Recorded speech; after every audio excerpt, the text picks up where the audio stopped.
ডাক্তারবাবু, আপনি এই যে একটা অনুষ্ঠানে এসে আপনার কেমন লাগছে একটু আমাদের অনুভূতি দেবেন। সর্বপ্রথম আমাদের এই যে দুই ভদ্র মহিলা মানে আমাদের যে অনুষ্ঠানটা মানে পরিচালনা করছিল, কনভেনশন করেছে, তার জন্য ওনাদের অশেষ ধন্যবাদ। এই ধরনের মহতে অনুষ্ঠানে আসতে পেরে আমি নিজেকে অনেক ধন্য মনে করছি। কারণ আমরা ক্যাম্প হয় বিভিন্ন জায়গায় ক্লাব থেকে করে থাকি, কিন্তু এরকম কোনো বিবাহ বার্ষিকীতে এরকম কোনো অনুষ্ঠানে আজ পর্যন্ত আমি আসিনি, এই প্রথম এলাম। আর এই অনুষ্ঠানে এসে আমার খুবই ভালো লাগছে। আর এনাদের এই 25 বছর বিবাহ বার্ষিকীতে আমার তরফ থেকে অশেষ ধন্যবাদ, এবং আগামী বছরগুলো ওনাদের সুস্থভাবে থাকতে পারে তার জন্য শুভকামনা রয়েছে।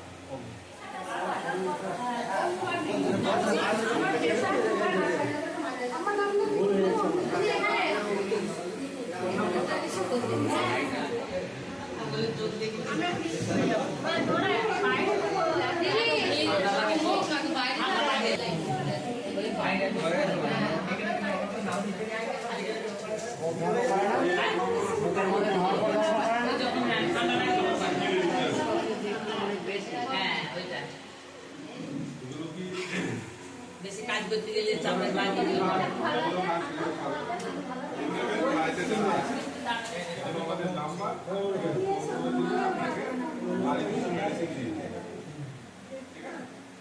মাথায় যন্ত্রণা হয় নাকি? হ্যাঁ, যন্ত্রণা হয়, ঘাট থেকে মাথা থেকে ঘাড়ে ছেড়ে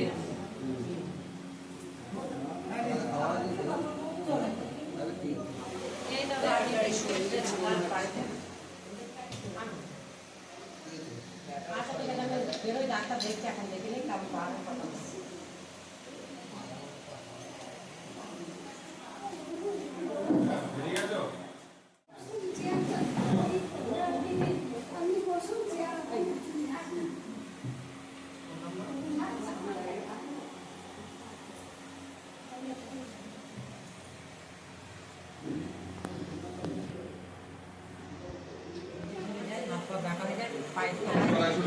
মাথায় চিন্তা কাটা মানে এই দিক থেকে ব্যথাটা ওঠে আমার পুরো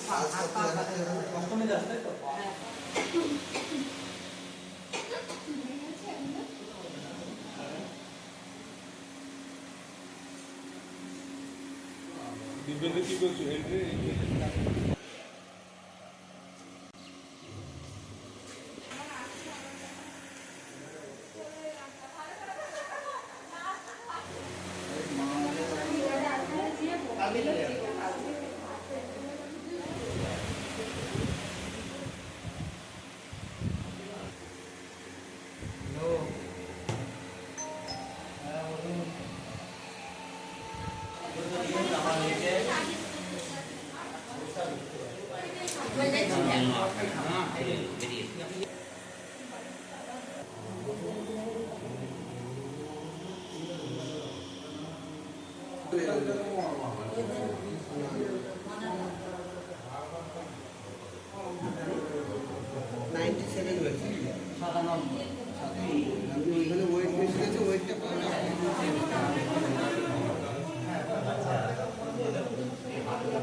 আর ওদের গেলে চোখ অন্ধকার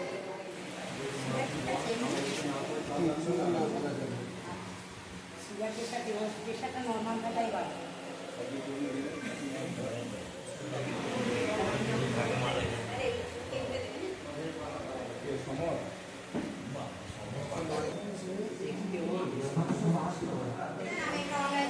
এই নম্বরে ফোন করলেই হয়ে যাবে।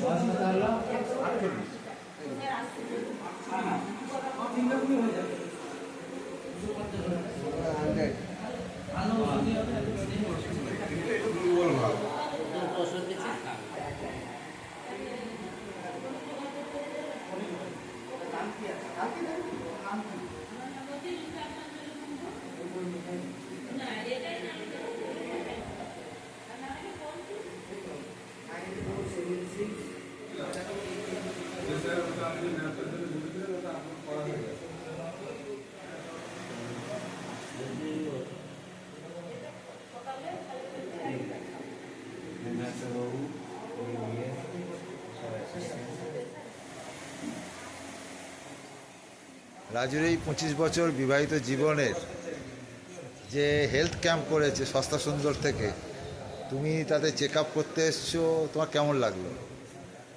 আমি তো একটা নিউজের মধ্য দিয়েই আমি এখানে এসেছি। তো আমি ব্যাপারটাকে এতটা গুরুত্বভাবে দেখিনি প্রথমে, সেই জন্য আমি অতটা গুরুত্বও দিইনি। তারপর আবার বিশ্বস্ত সূত্রে বললো যে একজন বন্ধু বললো যে ঠিক আছে তুমি চলো, ওখানে ভালো লাগবে। তো যাই হোক আমি এলাম। আসার পরে আমি ওর ফ্লেক্সটা দেখেই আমি প্রথমেই একটু অবাক হয়ে গেলাম যে একটা 25 বছরের বিবাহিত জীবনের রজত জয়ন্তী উপলক্ষে যে পদক্ষেপ গ্রহণ করেছে, এটাই তো আমাদের কাছে অভাবনীয় বিষয়। একটা বৃক্ষরোপণ কর্মসূচি, রক্তদান শিবির, এর সঙ্গে সস্তা সুন্দরের স্বাস্থ্য শিবির, বিনামূল্যে স্বাস্থ্য চিকিৎসার শিবির যেটা করা হয়েছে, এটা অনবদ্য এবং অভাবনীয়। এর সঙ্গে রাজীব যাদের নিয়ে এসেছে, যে ডাক্তার বা যারা তাদের পরিষেবা দিচ্ছে, তার পাশাপাশি প্রত্যেকের স্ব অনুভবতা এবং ব্যবহার, চিকিৎসা পদ্ধতি সব কিছুই জন্য একটা মন কাড়া নজর কেড়েছে। আমার ভালো লেগেছে খুব, এবং আমি আশাবাদী যে এই রকম পদক্ষেপ যদি আমাদের বিভিন্ন জায়গায় ছড়িয়ে পড়ে, এই রকম শিক্ষিত সম্প্রদায়ের ছেলেদের মধ্যে যদি এই সমাজ সচেতনতা সম্পর্কে বৃক্ষরোপণ কর্মসূচি নিয়ে এই সমস্ত বিষয় দিনগুলোকে, বিশেষ করে মানব জীবনে যে বিভিন্ন সুন্দর সুন্দর দিন থাকে, সেই দিনগুলো সেটা জন্মদিন হতে পারে, বিবাহবার্ষিকী হতে পারে, অন্নপ্রাশন হতে পারে, বিভিন্ন শুভ দিনে যদি এইরকম বিভিন্ন পদক্ষেপ সমাজকে সচেতন করার জন্য গ্রহণ করা হয়, তাহলে তো আমি নিশ্চয়ই রাজীবকে আমি সাধুবাদ জানাবই যে ওর এই পদক্ষেপ আমাদের কাছে শিক্ষার অঙ্গনে প্রবেশ করিয়ে দিয়েছে, এবং আমরা নতুনভাবে শিক্ষা নিচ্ছি যে না, এভাবেও একটা মানব জীবনকে সুন্দর করে তোলা যায়, এবং আগামী ভবিষ্যৎ কর্মপদ্ধতিতে সম্পর্কে আমরা আরও বেশি আগ্রহী হব। এবং আমাদের দিনটা শুধু যে মানুষকে পেট পুড়িয়ে খাইয়ে দুটো নাম কেনা, সেটা যে নয়, সমাজের বুকে থেকে সমাজের জন্য কিছু কাজ করা, সেটা বোধ হয় ইতিহাসের চূড়ান্ত দৃষ্টান্ত হয়ে থাকবে।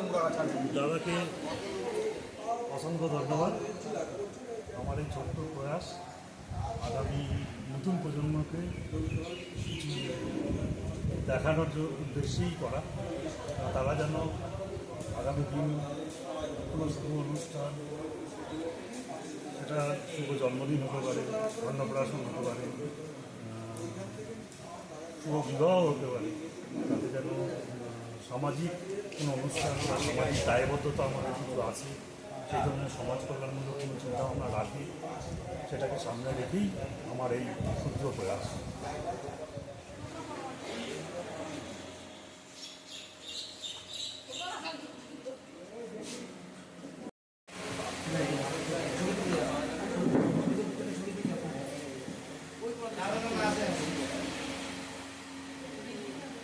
সরে যায়।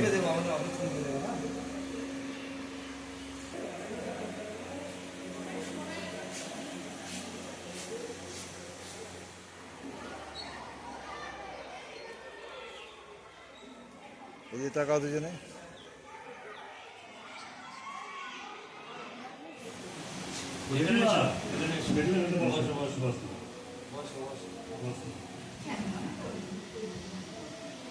আজকে আমার ভাগ্নের বিবাহ বার্ষিকীর 25তম দিবস উদযাপন করছে ও।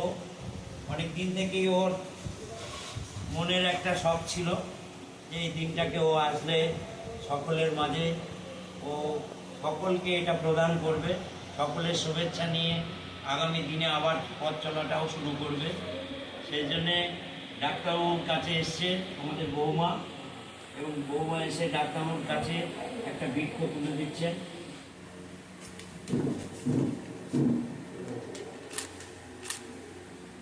একে একে সবাইকে তুলে দিল।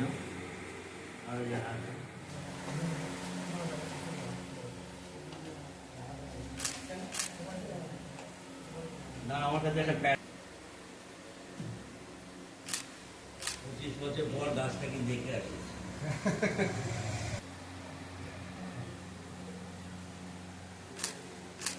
এটার মধ্যে দিয়ে একদিন হলেও ভুলে গিয়েও মনে করতে পারে মানুষের জীবনে। দেখো নাম্বারটা দেওয়া আছে, ফোন করবেন।